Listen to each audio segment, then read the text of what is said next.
Hear ye, and welcome to the Royal Geek Podcast. I'm your host, Tyler Rollison, also known as T-Roll, and tonight I am joined by my very good friends. First of all, we have, to my left, Justin Sandoval, a.k.a. Sandy, and to my right, we have Anthony Amato, who we like to call Shamato. Boys, we are back again here on the pod. How we feeling? Feeling good, man. Feeling good. We had a pretty exciting episode we're about to discuss. So Yes. that's I'm looking forward to that. Yes, we are indeed here to discuss The Mandalorian, episode 7 of Season 3. Yeah. So this is the penultimate episode of Season 3, so we are very excited to discuss it. Action-packed episode, for sure. Yes. But we're not going to get any spoilers yet. Before we do, just want to say a thank you to all of our listeners, everybody who tunes in on the reg. We really appreciate you. We want to encourage you to hit the subscribe button wherever you listen. We want to encourage you to please share the podcast with your friends. Leave us a review. If you're listening on Apple, preferably a 5-star review.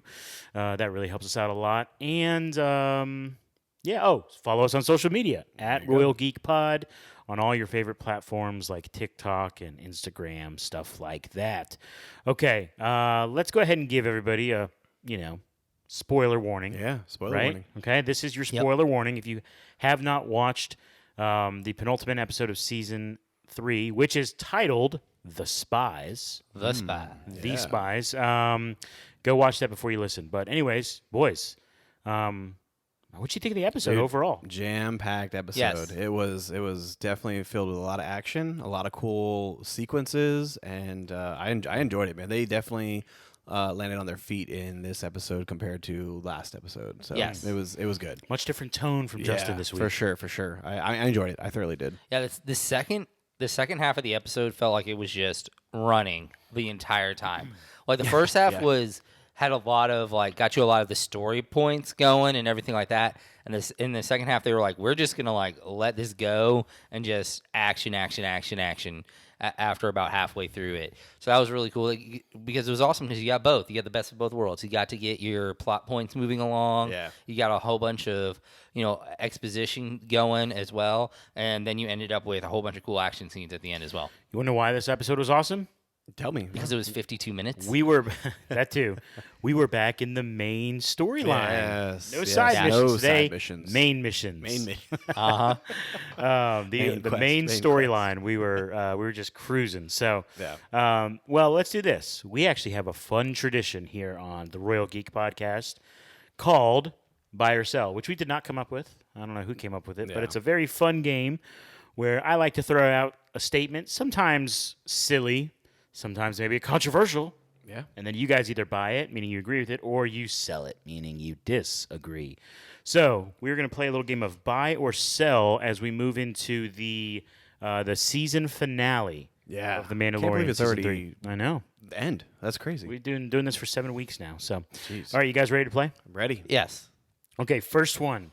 Buy or sell, we will see in the finale an appearance of Boba Fett. I mean, I feel like he deserves to be in it, or he owes Din Djarin some help, I guess. But I don't know. That's tough. I think it'll be important for him to show up in the sense of every Mandalorian that we know really has shown up so far. Yeah. In live action. And so it would make sense for him to show up. And the fact that he lent his voice already to this season makes it seem like it's quite possible that he will show up again. Or at least I think I didn't actually look into it, whether it was him or Bradley Baker in the episode where we get to see Grogu's background. It was him. It was him. It was him? Okay. I just wasn't, I didn't do the work for that part of it. But he had already lent his voice for that episode, so it would make sense. You might as well, if you're going to get his voice, you might as well get him, on screen as well. Yeah, so you're buying that one? Yeah, I'll buy that one. I'm going to sell that one. I don't think so. Yeah. I think I'm actually selling it too. Yeah. Because it just feels like, I'd be happy to see him. They could use the help. It'd be great. But there just feels like it would just feel out of place. It would. Him just showing up. Well, not that it would feel out of place, but more so it would feel like a cheap grab by Disney. You know what I'm saying? Which they don't shy away from. They'll do a cheap grab. In these seasons, these shows, they have not. Mandalorian stole Boba Fett in 2 episodes. Yes. Remember that? No, I said they have not, meaning they have not. I was agreeing with you. I might have said. Oh, wrong. okay, yeah. Sorry, Okay, I'm also thank you. reading this list, so I'm just trying to. You're good. I'm trying to think for the next one. Okay. Go for it, man. But I was trying to agree with you. Okay. Anyways, all right. In the season finale, we will see an appearance of Grand Admiral Thrawn. Ooh, yes, by Yeah. 100%. I think there's a 1000%. distinct possibility we won't see him in the actual episode, but Post credit. I think he'll show up at some point for sure. It may be. Make It the may call be just right a now. post- Line in the sand. When's he showing up? I think it'll be post credit. Okay. I feel like feel like it would take a little away from Moff Gideon if he shows up in the actual episode. So that's why I think he'll be in the post credit. He's showing up before the post credit, and I think we'll dive in deeper once we get to certain talking points about why he's going to show up. Okay. All right. Buy or sell, we will see Ezra in the finale. I want this to happen so bad because we got 'Cause you said it last week. we got a little tease of it in episode 1 with the Purgles flying and through Lightspeed, right? Yeah. But and the last time we see him, Ezra, he's riding Purgles while he's after Thrawn, right? But I really want to see him. My heart wants us to buy it, but my mind, I'm gonna go ahead and sell it. Yeah, I'm gonna sell it. I feel like they want to kind of give themselves a little more room for the character for later on in other TV series. Okay. Let's go a little more broad then. Okay. How about buy or sell that we will see any other cameos from characters from Rebels? I'm gonna go ahead and buy that. I think Sabine. I think we're probably gonna get Sabine this episode because if they're calling all Mandalorians, you'd think she would show up. Also, if you're buying Thrawn, then you're also buying Rebels characters. Oh well, yeah, that's true. That's a good point. For that point, anyway. But I do think we'll see. I do think we will definitely see Thrawn, and it would be really cool to see Sabine. Just to see, just because, like I said, we've seen almost all the other Mandalorians in existence, so it would be interesting to see her show up. I would also love to see what's the agent's name? I can't remember the agent from Rebels. You put me on the spot. I don't remember. Gosh. Anyway, that'll be cool to see him just like in the background. If we see Thrawn, to have him be a part of like the ship or something like that. Well, actually, at this point, he wouldn't be. But anyway, yeah. So you're buying, or Yeah, I'll buy. He's Yeah. buying. Okay. Ladies and gentlemen, he's buying. okay? All right. Next one. In the finale, we will see Grogu. Okay. Ready for this? Yeah. Use the Force on Moff Gideon. Ooh. I'm gonna buy Real that. I'm specific. gonna buy that. Yeah, I think Grogu's gonna step up big time in this finale.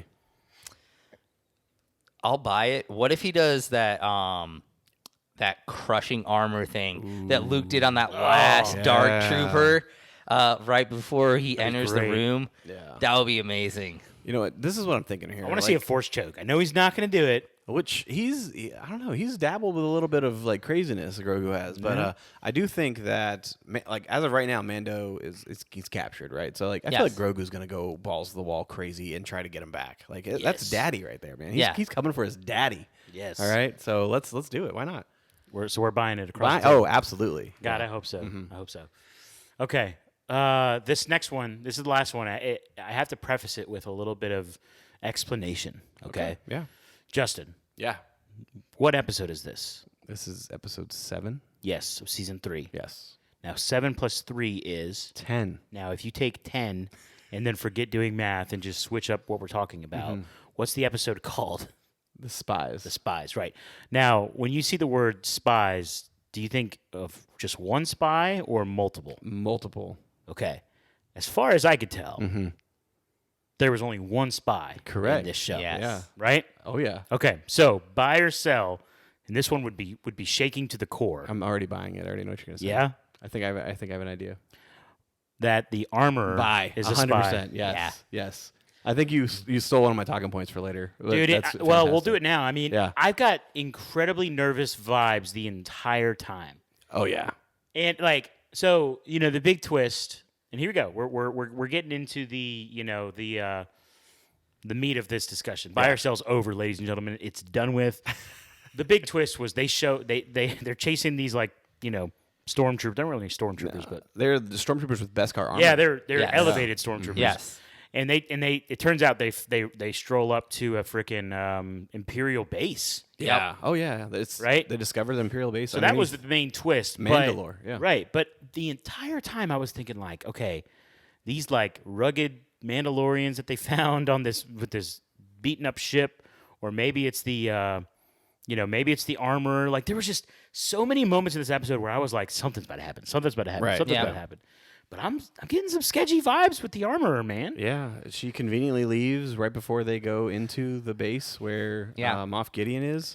Yeah, there's that, and I know it sounds kind of ridiculous, but she's almost too pure, like to a fault in a way of like everything she says always seems to be the right thing to say in that moment for you to have a positive feeling about her as a character, and it's almost like it's almost like when you're talking to somebody and you know every single word that they are saying, they are sculpting. Instead of them just talking to you, they're almost sculpting it. And I feel like it's starting to turn into that for the armorer. And I could be completely wrong. Maybe she is just so deep into her culture she is just that pure. But it does kind of get that feel going on there. And then there's the fact that, like, legitimately, I was thinking about that. I was like, we only saw one spy. Yeah. Why would they call this the spies if there was only one spy shown? All right. Yes, exactly. That's what I'm saying. Like, outside of the armor, can you think of anyone else that it could be? I mean, no. I mean, the only other person I can think of is Bo, but No chance. No, Yeah. I don't think so. I mean, it could be throwing out random ideas. It could be Grief Karga. I could see him Okay. have like as a very like deep cut after everything that happened. He Made a deal with Moff Gideon a long time ago. or maybe in between he made a deal with Moff Okay. Gideon, and part of it was like, oh, I'm going to concentrate all when they come to help us, and basically they concentrate their forces here, and then something ends up happening. Yeah. So and he's been known to make deals when deals need to be made. Yeah. That's true. Yeah, good point. I just feel like they're always so intentional with these title names, and it could have easily been the spy Oh yeah. or the ambush. Because they say like it's an ambush at the end. The Yep. trap. Right. Although the spy would have been a terrible name for this episode with how much she was actually a part of it. Fair. Which makes you think that the other spy has to be closely involved. Yes. Now it could have been the Mandalorians that they stroll up on, but then half of them Doesn't make a whole lot of sense. It doesn't make a lot because they were trapped with him. All right. So hear me out here. All right, let's hear it. Hear me out. So Moff Gideon's transport ship. We see they make an emphasis to point out that there's Beskar something in the wall, right? Yes. Yeah. So I don't believe Moff Gideon had set up and established on Mandalore prior to being freed, right? So I feel like he was freed by the armorer for some crazy reason. I have no idea that they're going to explain next week, right? And the armorer takes him to the one place that she knows, and it is Mandalore. And not only Wait. yeah, So the armorer is going to break him out of the transport ship, and therefore leaving some shards of Beskar behind that the X-wing pilot found. Okay, so then she takes him, Moff Gideon, to Mandalore and says, "Hey, here's the Great Forge. Hang out here. We'll devise some plan that we're gonna execute together, right? Like, because maybe she is feeling that the way, like her, like fundamental crazy, like form of culture that she's dealing with is getting too loosey goosey, and she just wants to wipe out everybody who's dabbling on that line, so she can start from scratch and have this hardcore group of people that's Moff Gideon's gonna allow to live, that kind of thing." Because she's trying to preserve the way, right? She's in her mind, her way, right? She's trying to preserve that, and so therefore her deal with Gideon was like, "You leave us alone. Let me live on my moon or wherever you want me to live, and I'm just help gonna you get Mandalore." yeah, and then I'll there you go." And so that's what I think. That's what I think it is, really. I also that- think there's one first other. of all, conspiracy theory, but go on. There is one other. There was one Mandalorian that we had not seen yet until this episode that I felt like got a few shots on him that were more than justified for what we have seen of him, which is nothing. So that would be my other idea, is that it's are one you of talking the about? So the Mandalorians that you see that are a part of the group, the very first Mandalorian that isn't one that you know that says "I'll go," he gets a couple of shots that are like that kind of stay on him for a second or two, that kind of feel You talking like about, the pretty boy with the slick hair? yes. Okay. So that would be my one wild card option, is that maybe it was one of those Okay, Mandalorians is a part of it, one of the random groups of Mandalorians, kind of what we talked about. But they're kind of split, so I mean, it doesn't necessarily have to be, one of the Mandalorians that we all know and love. It could have just been a Mandalorian. But I do feel like he got a couple of shots that were unwarranted for the amount of screen time that he had gotten up to this point, which was nothing. Could it be one of the survivors of Mandalore? Like That's what potentially the captain of the ship. Now, the thing is, though, the captain was with them the whole time. Right, yeah. So he'd have to, hope that he doesn't get shot. But it would make more sense if it was someone who was wounded, who's going up on that ship, and then actually is about to take out the armor. You know what I'm saying? That would make more sense if it's one of the survivors. Yeah. Here's my thing about your theory that I don't like. So, well, first of all, I don't like any of it because and what I mean by that, emotionally, I like the armor a lot. I do the too. armor That's what as I a meant by character, that. it would be Yeah. heartbreaking Yes, to see her. yes. Which we're in season Turn. 3 now. We got to have some emotional swing. Yeah. Yeah. I feel like that would do it. Yes, it would. It would. But so let's go down this rabbit hole. Let's say the armor is the spy, the second spy in this, multiples. So what you're suggesting is that she is the one that freed Moff Gideon. Yes, Now, that's what but I'm we saying. don't know. Do we know how long of a time period it has been since the end of season 2 to right now? I don't think we know. We don't have a set time. I know a good bit of chunk of time has passed. I do know that. Okay. But I'm not sure if it's been Because a couple to me, years I or don't. so. First of all, it looks like that Imperial base or whatever. It's been there for a while. That's not something you just put together at night like Roller Coaster Tycoon. I mean, I know You know what I'm saying? they said Right, yeah. that Grogu probably trained with Luke for about a year at least. So you have that entire time span at least where Grogu was learning, and all that time would have been in between season 2 and 3, minimum. And actually further than that. Wait, hold on. Start over. Grogu was not with Luke at all. And when did Grogu leave Luke? In season Boba Fett. 2. In Boba In Fett. Boba Fett. Oh, and Boba Fett. Yeah. So Oh, it was see, that's why. after Man, see, this is season 2 Disney's even. fault. I'm getting all confused now. Yeah.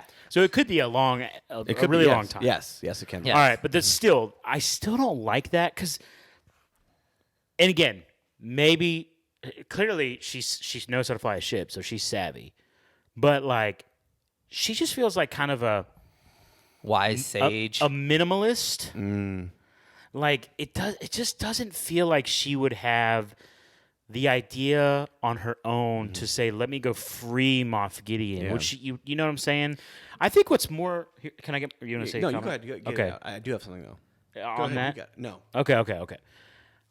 If she is the spy, the other spy, I think it's actually more likely that somehow, again, this would be Moff Gideon playing chess when everyone else is playing checkers, right? No one's ever seen the armorer's face, Yeah. or at least not correct. since she was a kid.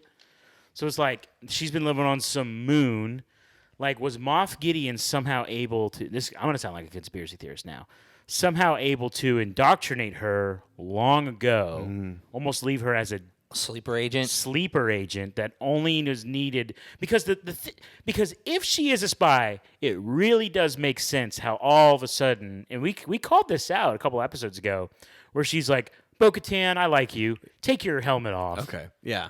You can unite our people." Yeah. And he even says, Moff Gideon says to the Mandalorian, he says, "Thanks for bringing all the Mandalorians together for me." Right. Yeah. But maybe, I mean, it's really her that kind of sparked that in Bo-Katan. So She's like, "Hey, what I- Bo-Katan, bring So her what I here." want to say, it kind of relates to that. So they're sworn enemies, right? They were sworn enemies. Yes. The Night Owls and Death Watch, right? Yes. They were sworn enemies, right?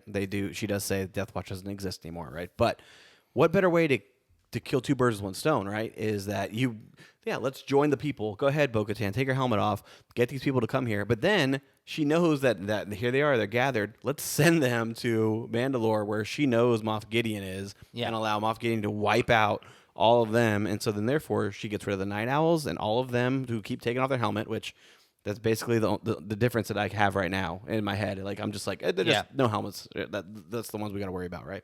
So she wipes out all of them, and then she can take her little tiny covert and go to a little cave somewhere and live a minimalist lifestyle. Like, that's what it is, I think. So I don't know. Or like, how deep of a sleeper agent is she? Where it's like she's just been putting up a front the whole time. Like, that's what I'm suggesting. Like, she's gonna say like 7 words, like in Civil War, and all of her covert turns into Moff Gideon soldiers. Is that what you're talking about? Maybe, man. I don't know. Or that she's just literally behind like the downfall of all of Mandalore. Yeah, but I don't know. All signs really do point to, because she was suspicious in this episode. Yeah. Like, I'll take him. I'll take him up front. Bro. Like, she's setting foot on Mandalore, where she is a proud Mandalorian. Like, would you not want to embrace your heritage, your culture, like where you grew up, like the Great Forge? She's talked about working in the Great Forge before. Like, you don't think that kind of feeling of nostalgia of being home, you would want to stay to see where you used to work and where you used to forge some of the greatest armor? Then instead she's like, I'll take him. I'll fly all the wounded people up to space. Let's go up to the sweet looking Mandalorian Imperial light cruiser. Like, let's go. That's a little too much, too suspicious. Which actually, I really love the fact that when this is completely off topic, but when Grief Karga talks to his droid, and he's like, actually, that's just a light cruiser. Just like the idea of like, this is a smallish ship.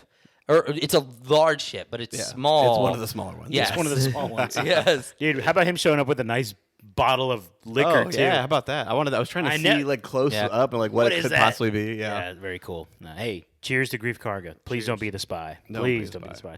Yeah. But no, I mean, it really feels like the armor is like the most likely candidate. All signs point to the armor, I feel like. Yeah, I mean, like, I was thinking like maybe Axe, what's the name? Axe Wolves. Wolves, yeah.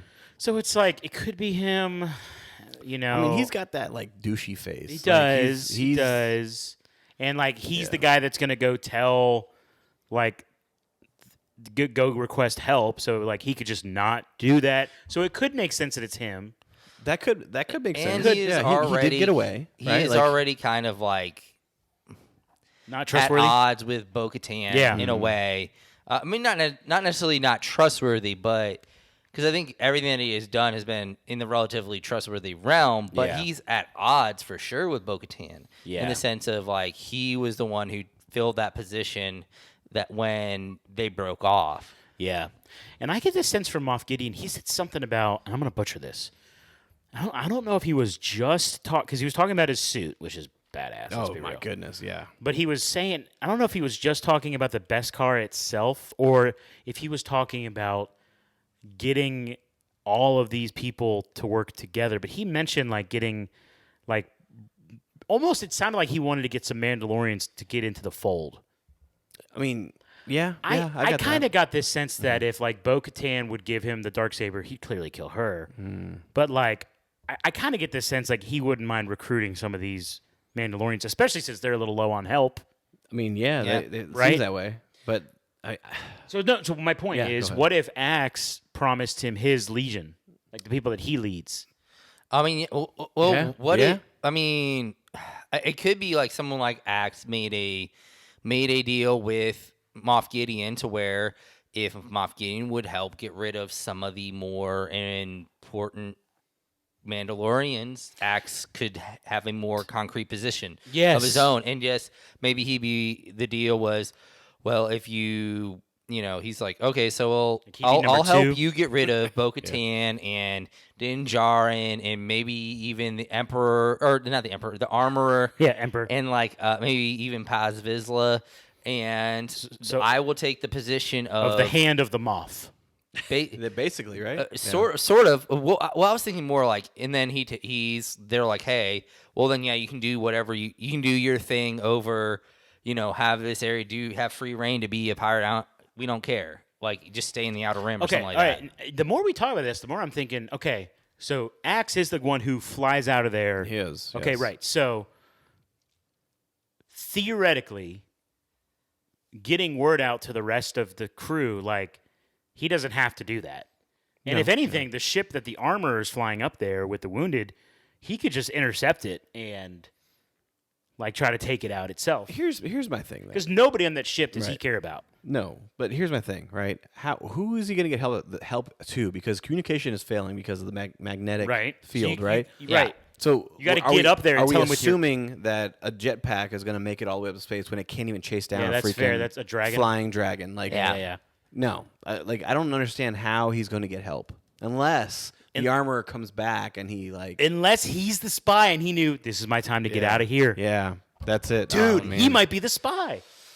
I mean, And it would make more sense than the armor. The armor would hit harder. If it's Axe, it'd be like, yeah, we knew he's a douchebag. yeah, he's a douchey face, Right? Yeah. Man. Okay, well, I mean, my number one's still the armor, but I think a really close number two for me is Axe. Told Yeah. you. Yeah, I think, And genuinely, I did not think of any of this just until beforehand. right this moment. Yeah, like, That's right. because we're just. Like this is like breaking thoughts. Well, right I'm here. trying to think of who else, like, oh, what's up, Oh, Grogu? Grogu. Grogu said He did no. not like that. No. What if it's Grogu? What if it's IG-12? Which we got to talk about. Hey. Dude, Grogu and IG-12 pilot is fantastic, especially when he first gets it and we see the Anzellan hand it off. Yeah. And he's like, "No baby, bad babies, no squeezies." I love that, man. That just gets me every time. So, hold on. Sorry, I didn't react to anything you just said. It's okay. The first spy, that chick that nobody likes. Kane, Great. She gives Moff Gideon word of what made him like get a little worried was when she said Bo-Katan and Din Djarin led, like a mixed bag of Mandalorians, and he's Yeah. like, that just doesn't make sense. right? Yeah. So it would have to. I mean, so it could be Axe, it could be the armor. I mean, and it could be Grief. I'm just trying to think of like who else it could potentially be. I mean, if it's anybody else besides the ones you named, I feel like it wouldn't wouldn't carry. make sense? It wouldn't Yeah. carry. What about no, that wouldn't work either. Yeah. See. I was thinking Sasha Banks' character, but Oh yeah. No. but I mean, anybody that's in that fight, that's why Axe is a wild card for me now because he's he not. left. Yeah, he he's not. conveniently got out of there, man. Yeah. And did you get the sense that they were shooting at him? I When mean, he flew out? I know he Paz had gave a few. cover. He had a few shots. They had. Okay, Yeah, okay. I saw a few shots. I thought about that too. Well, we know it's not Paz. Hey, let's why don't we go ahead and pour one out? Yeah, we'll pour one out for old. Paz. I was just starting to like him too this season. I mean, yeah, it was a great like they were building him out, and you were like all of a sudden like you're like okay, so this guy's a pretty bad A, and Yeah. from the very beginning with everything with him, and then it was like oh we're starting to get a little bit about him, and you're gonna like him as a character, and he stands up for Din, and he goes in and he's being a good dude. This just opens up the Ragnar revenge story is what this opens up because his dad's dead. Why not? Yep. Yeah, why not him grow up in the next couple seasons and there you go. He gets raised. Oh, what if he ends up getting raised by Boba Fett? Boba Fett. I could see. I mean, the idea of, I feel like it works with Boba Fett in the sense it's a murdered father who, and that's kind of what happened with Boba. So and then that he would mean ends up- you need to buy Boba Fett coming into this episode where that would make sense. Or he can come later. I mean, maybe we'll see. I don't know. That's I a mean, stretch, Let's but- just say I that did buy Boba. Oh, so you did. Okay. you were the one who sold Boba. we're a little loose on the details here, ladies and gentlemen. Yeah. Even of our own minds. Yeah, that's true. I mean, there's so much go back and forth. You know what? You know how they couldn't find Moff Gideon? Right. Yeah. It does now make so much sense. Why would they look on Mandalore? makes An yeah. abandoned planet Yeah. that everyone thinks is poisoned. Right. Yes. Exactly. It actually makes a ton of sense that he would have a freaking base there. Yeah. Yeah. What's actually now this could be a no, this wouldn't be. Or anyways, but it does. It makes you wonder why the those Survivor Mandalorians like how have you not found this freaking Oh yeah, Imperial yeah, base? exactly. Why would you not Yeah. be like discovering your old like Exactly. stomping grounds? Yeah, you should have Yeah. known that. Yeah, You that's, guys missed the that's mark there. strange. That's strange. That's good. But point. they can't be the spies because how would they have known what would have happened on Anywhere else? on Navarro. Yeah, no, they wouldn't So because it has to be someone who knew what happened on Navarro, which is why. But what happened on Navarro was before Bo-Katan went and got that group, right? I mean, they could have easily talked about it, like, "Hey, we're coming to get you guys because we have a settlement on Navarro, and this is why we're gonna. Okay, this yeah, is yeah, why yeah, we yeah. have the settlement. Yeah, on that's Navarro. true. Yeah, like that. I'm Yeah. everywhere. I'm Yeah. everywhere. I'm trying to think Just who it could be. Who it could be. grasping at everything. I think so. there's still a flyer on Grogu. We haven't really talked about. No. Put Grogu on the hot seat. No, we're not putting Grogu on that. I do think Grogu's probably going to actually wield the Darksaber at some point. Yeah. Yeah. I mean, my to tell you the God. truth, with the with him, like, basically Jaegering IG-12, Yeah. that would make more sense for him to have the ability to wield the Darksaber, because truthfully, it would look kind of ridiculous for him to carry the Darksaber on his own. No, listen. What's going to happen is IG-12 is going to get destroyed. Bo-Katan and Din are like in a dire like craziness, and you're going to see the Darksaber on an edge of a cliff getting ready to fall off. Grogu like jumps in the air, freaking grabs it, Force and grabs it? slices it. Yeah, force grabs it, slices Moff Gideon right across the freaking neck. Done. I love that. Yeah, it's like teetering on the edge, and Yep. you see it fall, Then and it then you see levitates it back up. force. Yeah. Yes. Yes, a force pull Yes. from Grogu. Dude, I like it. I like it. Yeah. Speaking of IG-12, how about that moment when Grogu breaks up the fight? Yes, Oh yeah, that was pretty awesome. Incredible. It was good. No. And right before that, Bo's like, neither one of us can break it up. Like, if we can't get involved. Can't get involved. And I didn't even think about like Grogu's there and he can do it easily. He's like, and no. then when it happens, it makes so much sense. It's interesting though because he is technically a foundling Yes. of Yes. this group, right? yeah. So he shouldn't get involved, but I think it's one of those things where it's so shocking to everybody watching that it almost it freezes time. Oh yeah, Where for sure. everyone was shocked, but no one like disagreed because it just is so mind-boggling. Right, Yeah. exactly. And he's very small in stature. To have a child, quote unquote child, right? He's 80 plus years old, right? But Yeah. to have a child break up the fight and then them be like, you know what? If this little thing is trying to keep us from fighting, like, what are we actually doing? That Yeah. kind of thing. That thought process. Yeah. I don't know. It was a good scene. It was a And I powerful think scene. it's partially the idea of he's considered a foundling by the covert, but he has yet to take the oath, which also allows him to be in the other world of the Mandalorian. That's true. That's true. So it's like himself can actually walk in both worlds without necessarily being looked down on by either side. You know what I think we're also going to get a scene of? We're going to get a scene of Grogu getting like blasted in the chest and everyone being like, "Oh, he's going to die," that kind of thing. But then obviously the callback to the armor, putting the new armor on him. He's going to be fine. Ooh. Yes. Yeah. I just thought of a new buy or sell. Oh, here we go. Buy or sell, Moff Gideon removes Mando's helmet. Ooh. Because I thought he was going to do it right Yeah. Yeah, I did. Wow. I did too. I thought he was going to just be then. like, Shame him. Yeah. right in there. front of everybody. Yes. Um, But I guess there weren't a whole lot of people from the covert there, though. Well, Paz was right there. Paz was. Yeah. Yeah. But not I'm gonna really buy- I'm gonna anyone buy else. that. no I one would else buy of that. significance. But, Yes. but in fairness, there's only 2 people of significance from the covert. True. Yeah. Right? So, I think I'm buying that just because I feel like Pedro Pascal needs to make his one contractually obligated showing, that kind yeah, of I thing. can right? see it happening. Yeah, we I need can see it Daddy happening. Pedro to come make an appearance. That's what we need. Okay, so Yeah. so we know that there can't be any outside interference because of the magnetic field. So you're not going to get anybody. As far as we know. Yeah. What do you mean? Like they said, the comms don't work. Everything about Mandalore has been jammer. wrong. It could be a jammer from Like the. That's true, though. like, Everything has been wrong. like that's my only thing is like everything has been wrong, about the identity of Mandalore, and like Justin said, it could have just been maybe they had a giant jammer that was actually acting in the way that they thought the magnetic field was working. Yeah, I and mean, they that's got a whole actually the Imperial reason. base, so there could be Yeah. a jammer there. Yeah, and then you Exactly. have then you have all this kind of stuff. I mean, Now we really sound like conspiracy theorists. yes, we certainly do. And then we haven't even gotten into the whole thing with Gideon in that meeting that they the have. Shadow Council that they Yeah. refer to Oh, themselves yeah. as the Shadow Council. Yeah, Yes. Go ahead. And then one of the most interesting things is how is the Hux character related to the Hux from the new trilogy? So that would be interesting to see where that is. Yeah. Because I would assume that if he was actually him, they would actually have used the real actor. Have Domhnall Gleeson in there. Yes. So it'll be interesting to see how he's related to him.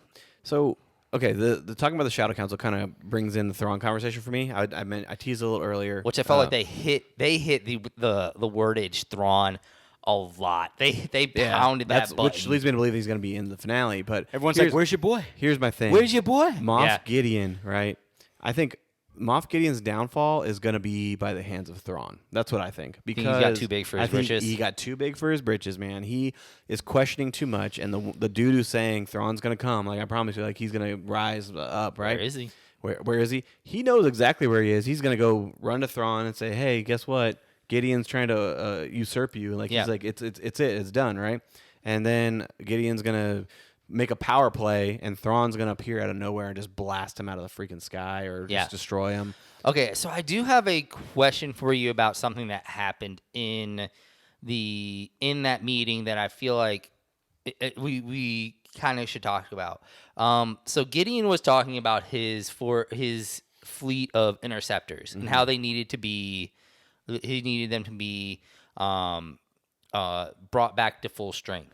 Now, do you think that was because of what happened in their interaction with Bo-Katan, or do you think that that's actually them saying he was not capable of doing what happened there, and that was their kind of like underhanded way of saying there was something bigger at hand there, that was not Moff Gideon's interceptors? I think it's more of he kind of caught wind of what happened with Bo-Katan and realized that his fleet couldn't compete with that fleet, and he needed to amp up. That's what I was thinking of. Okay, because I don't think that was Moff Gideon who attacked Bo-Katan's castle. I don't think that was. Still, I think it was Thrawn, and I'm going to die in that hill. So it was more playing the way of them kind of underhandedly saying, "Guess what, guys? That was not Gideon." Yeah, I think that's what it was. Okay. Because he was saying he didn't have enough, and that looked like plenty. Ooh, you ready for it? Yeah. There comes a moment when Bo-Katan's talking to Gideon, and she's like, "Why did you destroy my castle?" And he's like, "What are you talking about?" Yeah. Oh, He's yeah, just yeah. like, That's he's gonna just happen. like, what castle? And then there's the shadow of Thrawn's ship coming over them. I think that'd be fantastic T-roll, and I really appreciate that, and I can have something to look forward to. There you Thank go. you so much. I Called appreciate it. that. Yeah, that was a fantastic idea. Yeah. Man, what an episode, man. Yeah, very good, and I really hope they continue this momentum into the finale because, in a way, yes, we did talk about a lot of plot points getting pushed forward in this episode, but I still think there's a lot going on, and they're going to have a very hard time landing the ship well if they don't. I mean, there's a lot going on to make right, and I think we need probably a 50-minute episode. I think. Yeah, Especially if this one was 52. Yeah. It needs to be lengthier because we do have a lot of storylines to kind of tie up here, and I mean, obviously, one could carry over to next season, but we really do need to land this ship because I don't want to pull a Marvel here and just like fail miserably on a finale. Yeah. All I know is I believe this should be the last episode of Moff Gideon. Like, Think so? I think this. I think they've moved to the point to where Moff Gideon. I feel like it would be a disservice to Moff Gideon's character if they take him past Thrawn's entrance, because I think in a way it takes away from Gideon as a character if he's all of a sudden consistently this number 2 that is always under the thumb of someone who is more powerful. That's Giancarlo Esposito. He's a 1. Yeah. Oh, like for sure. like as He's a one. villain, he's a 1. You know, so like he is. Which, by the way, it's episode 7. Yeah, that's true. We finally get a villain. Yeah. Yeah. You know, like that's just crazy. But anyway, like he didn't show up until episode I think 7 of season 1. Yeah. So like, you know, it's not that far out of No, the you're right, realm you're of right. possibility there. But I see what you're saying. Like he needs to be taken out by someone, probably Thrawn, like you said, Justin. Yeah. Or you know, whatever ends up happening, even if he's ended up getting killed by one of the Mandalorians or something along those lines. But I think his storyline needs to end just for the fact of the strength of his character needs to stay intact. Yeah. Yeah, I agree. Yeah, Man, exactly. I'm really thinking about Axe now. I'm gonna have to go on Reddit later and see if anyone else is thinking that. But I mean, there's got to be another spy. I mean, it's like the name was so It intentional. makes sense. Yes. Yeah. There's gonna be one of those like jaw dropping moments, like, oh my goodness, somebody on their side is like the good side is a spy. Like, that Yeah. kind of thing. It's Din Djarin. Or it turns out No that It's Mando. way. Turns out that that she was the only spy. Kane is the only spy, but she's actually a double spy. Oh, So it's the gosh. plural version because she's working for both sides. Ooh, she's working for Thrawn. Oh, And she Where reports she's spying on Moff. Moff. maybe That would be an interesting that idea. That could work. maybe. And then that would be a very clever title. Man, we're coming up Yeah. with some stuff tonight, bro. You're What going is in deep, this? man. Yeah. What's in this bourbon, man? What is You're happening right now? Going deep, man. I like it. Yeah, man. This is great. This is Good, man. great. I'm trying to think if there's anything else we need to touch on before we wrap up. I think like with the minor moments we dabbled with a little bit.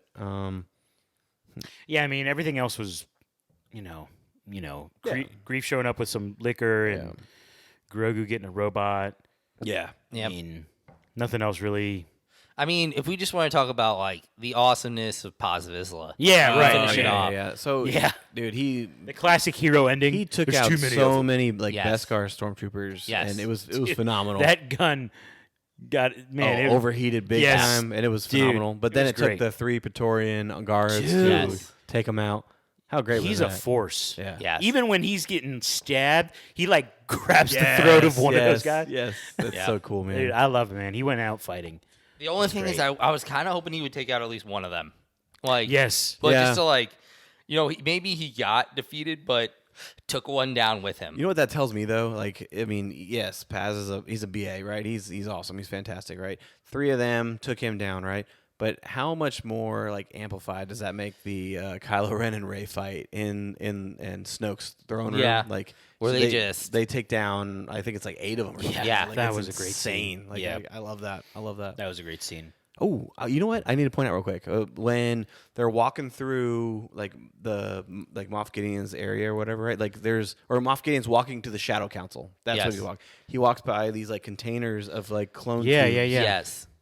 Is that Snoke? Is that Like, Snoke, yeah. or could that be a version, or maybe even the Emperor, or something like that? I mean, I can make out a bald head. I know that for Yeah. sure. but- So I also think they did mention the fact that the scientists, his research is currently out of reach. Yeah. That does not, which For kind now, of, at least, is yes. what he says. Which could mean one of two things. Either whatever they did to him is they're eventually going to be able to get into his mind and be able to do that stuff, or they're going to whatever they got from him is enough to pass on to the next scientist. yeah. So they did kind of point at the idea of more stuff involving cloning and things of that nature as well. Yeah. So I thought that was interesting, but yeah, I think that's probably about it. I think. Yeah, that's about it, man. Yeah. This has been a great review, guys. Big shout out to all of our listeners, everybody who's tuned in. Thanks for being here. If you're still here, you're still sticking around. We know you love Star Wars, but we also know you love us, and we appreciate that. So just a reminder to subscribe to the podcast wherever you listen. Share the podcast with all your friends. Follow us on social media at Royal Geek Pod. And please join us next week for our review of the finale of Season 3 of The Mandalorian. With all that in mind, for my good friends Sandy and Shamato, this is T-Roll saying thank you so much for listening to the Royal Geek Podcast. We will see you next time, you peasants.